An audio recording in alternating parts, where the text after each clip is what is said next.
Hey everyone, thanks for joining this session. My name is Victor. I'm one of the founders of a company called UbiOps. We're developing a platform for deploying, managing, and running machine learning and AI models. In this talk, I'd like to share to you about some recent developments and challenges around deployment and management of machine learning models, especially like machine learning operations or MLOps, not just in like cloud environments, but also in on-premise environments where usually kind of security is a lot stricter. So there's a bit of background about us. So as a company, we started a couple of years ago developing data science applications ourselves and doing machine learning ourselves, especially in predictive maintenance. And one of the challenges we faced was that customers started asking us for not just the machine learning models itself, but they really needed operational products and operational, really working solutions. So that required us to look at, okay, how can we really move these AI models from the workbench, from the lab to the field into an operational setting. And this wasn't just us, like basically every company working in AI and working with AI at some point has to make the move to an operational product and kind of deploying any models in production to really get any business value out of it. So yeah, and as most like AI and machine learning these days needs to become part of a really like larger application in order to have any value. So that's why you see that now in the last few years, there's really like a big jump in maturity of many machine learning applications needed. And organizations are also confronted with kind of a new reality where the implementation of AI really has a significant impact on the competitiveness and profitability of their business. So AI becomes more and more like a core part of many solutions. So companies really cannot stay behind. So they need to look for ways to also run and operate these machine learning models in production at some point. So that really means that machine learning and AI really needs to be treated as any other software application with the same life cycle, except that for machine learning, the life cycle and managing it is has some additional difficulties. And that's why you now see that in the last 2 or 3 years, there's really a rise in a need for like tools and best practices and things to look at, okay, how do we go from with the machine learning model from really coding and building and testing to really deploying it, releasing it, and operating it and monitoring it in an operational setting. And that's why you see this MLOps ecosystem kind of taking off right now and growing rapidly with a lot of new technologies that solve specific problems related to this machine learning lifecycle. And it also helps to bridge kind of the knowledge gap in how to transform AI into scalable and live services and kind of make the link between data science teams and IT teams inside organizations. So really, when you zoom in into what it takes to turn an AI model into a working operational system, you see that it's not usually not just a model that you want to deploy, but analytics applications can consist of many different parts and pieces that all can have their individual needs and individual life cycles. Like usually you have like your machine learning code, but you also have some data pre-processing. You have connectors to databases like helper code, and it all needs to be part of a of kind of the same workflow and sequence of steps. And all these pieces of code also usually need their own dependencies. They need like different runtimes and need different have kind of different requirements and needs, and also individual life cycles. And sometimes they also need to be reused between different applications. So that kind of raises the question like, okay, who's going to be responsible for the deployment and maintenance of like the whole thing with all the different parts? And that's kind of a challenge these days, and that's why I like to zoom in on especially this deployment and serving part, as it's also one of the, let's say, parts of the machine learning operations lifecycle that kind of gets a bit of less attention than the rest, and it's also the part that actually has least to do with data science, code and the actual machine learning itself. It's really the link between how to run this data science code on this infrastructure, if it's on-prem or in the cloud or any kind of compute infrastructure where you want to run it. And that's kind of where this intermediate layer that's actually so important, and also usually where you see kind of the biggest skills and knowledge gap between teams inside organizations, where one team is responsible for usually the data science code and one team is responsible for the infrastructure.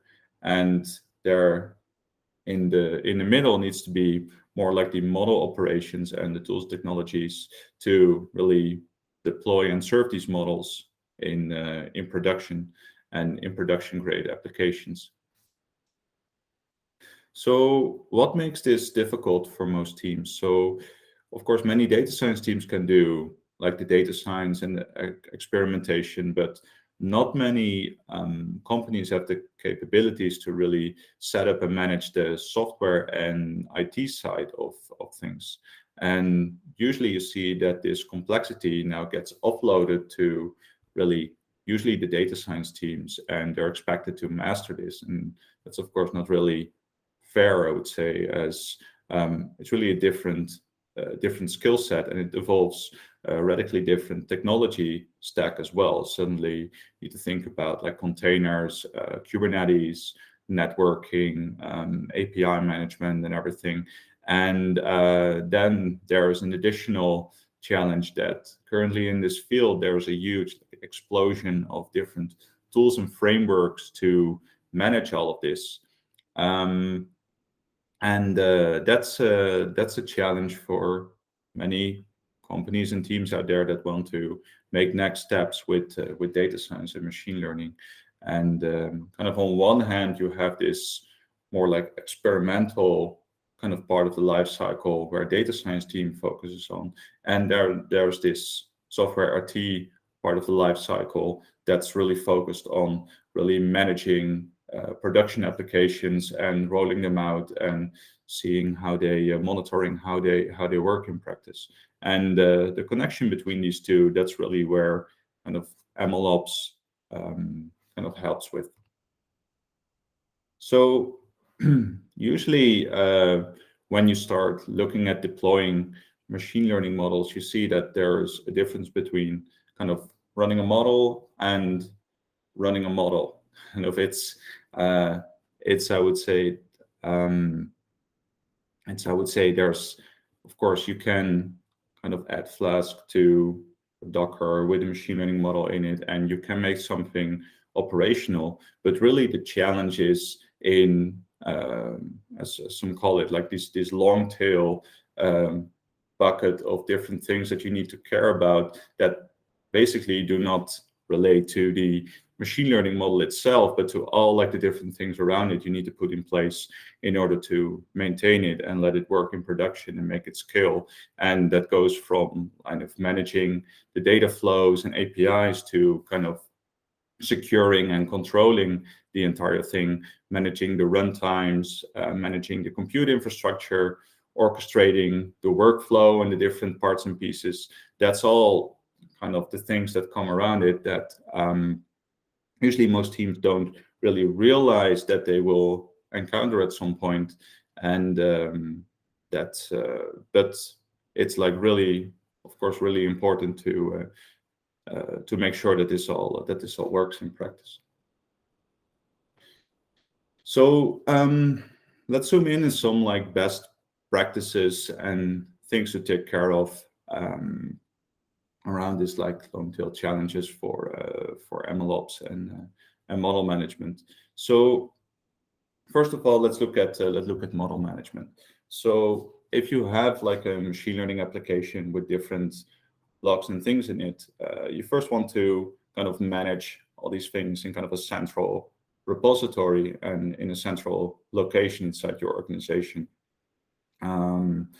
And there you want to apply kind of revision management, as most of these different blocks, they have their own kind of update cycle, their own life cycle. Some can be reused in different applications, some cannot. And also you want to kind of separate the data science code from the IT infrastructure, and a great way to do this is to basically turn these data science models and machine learning models into kind of individual microservices with their own APIs. So that way you make the algorithms kind of accessible from all applications or everywhere inside your infrastructure at the same time, while kind of managing the service by itself with its own life cycle.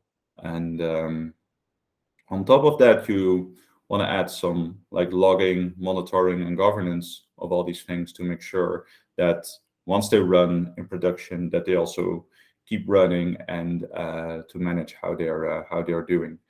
Of course, when talking about lifecycle management, you can also look at kind of integration with CI/CD workflows, and usually, of course, that's common practice in software. And as we're trying to treat more like machine learning AI models as software too, you want to connect them to kind of a code repository, and also manage the deployment workflow with the different checks and balances in there.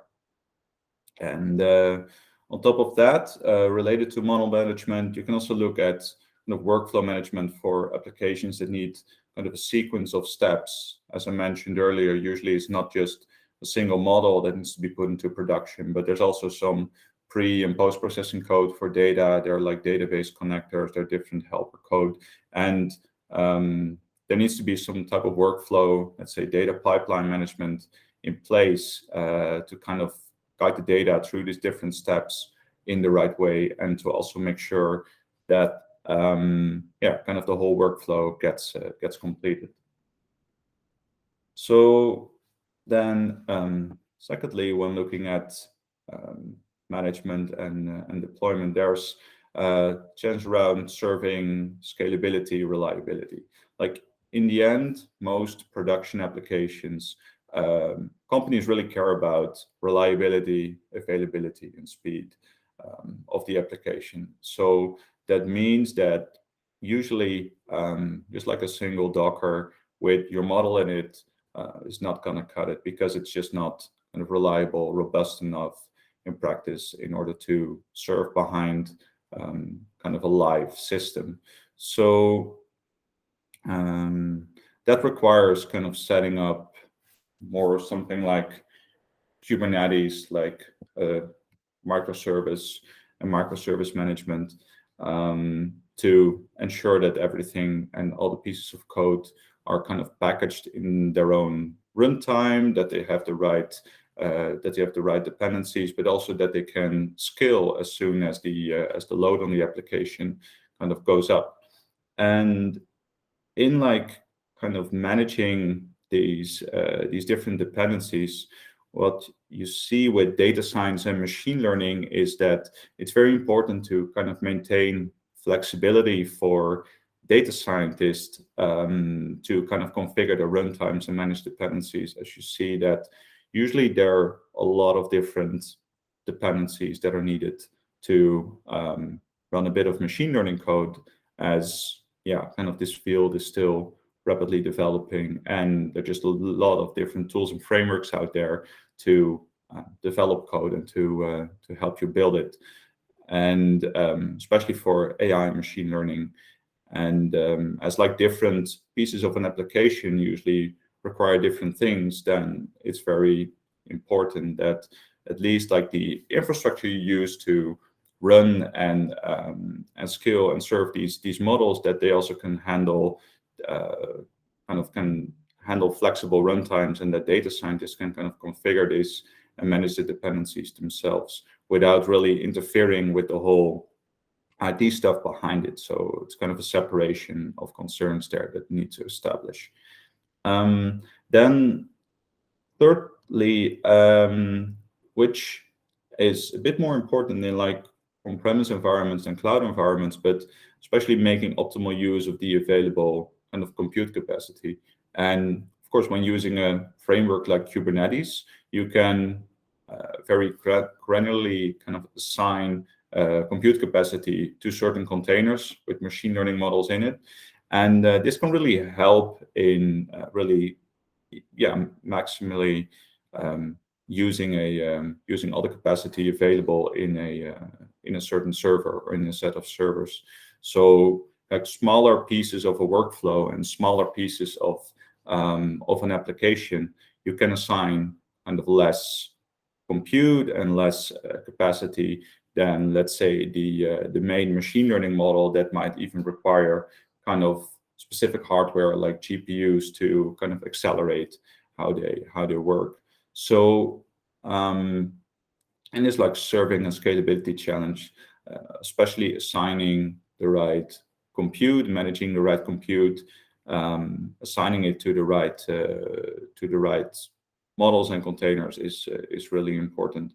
And more and more machine learning models, of course, also make use of GPUs, and related benefits of it can have like huge performance gains, of course, to run certain neural networks on GPUs, and also managing these resources, which usually are pretty expensive, managing these like flexibly inside your infrastructure will give you like some huge benefits, especially if you can also scale models back to zero and kind of reassign hardware to where it's most needed at that point.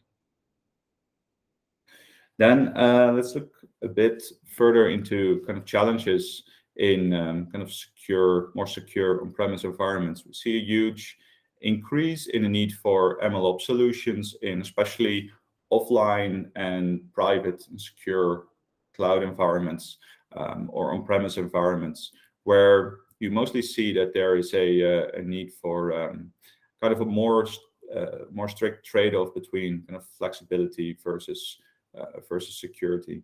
And for this, think about, for instance, government organizations that want to apply machine learning, critical infrastructure like energy networks that require machine learning related solutions. Healthcare is a good example. And in these type of environments that are usually also need to be way more secure, there's a whole set of additional challenges that need to be solved. Usually, first of all, there's like way more restrictions on different runtimes and dependencies, as they usually all need to be kind of checked or audited before they can move to production. And there's also a more stringent test acceptance production flow that's usually supported by more checks and tests in CI/CD workflows as well. And of course, related to that, some additional kind of access control and permission management. And secondly, it's usually has to deal with more like network and firewall restrictions as well. So because, of course, most of these environments are kind of closed off to the outside world, you need to think about setting up kind of mirrors for dependency management, especially, and for instance, think of a mirror for PyPy to manage packages for Python. And these are all kind of things you need to put in place to like additionally things that usually in standard, more like public cloud environments are usually already there. And especially in Europe, we also see like a large need for more strict GDPR compliance in handling data. And for instance, in healthcare, this is a thing where like when personal data is processed, there need to be more like data privacy controls in place. And like security usually the best way to make things more secure is to automate a lot of things in the workflow to avoid human errors, and that's often done with kind of CI/CD workflows, setting up different checks and tests, and also having a kind of good test acceptance and production workflow in place. And also interesting in like on-premise environments, usually hardware limitations are also more apparent. Like in a cloud environment, you can just kind of push a button and get a few extra servers. That's not always the case in on-premise environments. So it's even more important to also have like make optimal use of the hardware that's available. So kind of have granular controls on the different kind of resource assignment to the different containers. So then furthermore, some like a few developments in the MLOps landscape. Just talking about security, like what becomes more and more important, also like one of the topics of this of today, is kind of observability and monitoring of AI machine learning models. So it's not just about kind of the serving deployment, which is one challenge, but also have to finish the life cycle that AI machine learning models need to be kind of monitored throughout their life cycle to make sure that they still function in the same way that when they were trained and when they were deployed. And that's kind of especially around of ethical, trustworthy AI and different regulations that companies now need to deal with. That becomes more and more important to have good observability in place. And also specific machine learning security usually also comes from putting in place good observability and data observation tools to keep track of not just like changes in the model performance, but also in the data itself, which are very closely related. So looking at this whole machine learning operations landscape, I think it's great to see that there's this new stack of MLOps technologies on the rise, and also a lot of companies active in the space that kind of have a shared understanding that there's a need for companies to really start treating AI and machine learning as really pieces of software that have their own life cycle and also need their own kind of tools and life cycle to be managed, and also that there's a shared understanding for interoperability and modularity between these different tools. And usually you will see that kind of companies with specific AI applications also have specific needs around what they need in their stack to manage this life cycle. So it's an exciting field. It's also rapidly growing, and there's usually much more, probably much more to come in the upcoming years. Thanks, and that's all. Enjoy the rest of the conference. If you have any questions about really serving deployment of models, different challenges that we just discussed, feel free to reach out. Thanks for joining again, and have a great day. Thanks.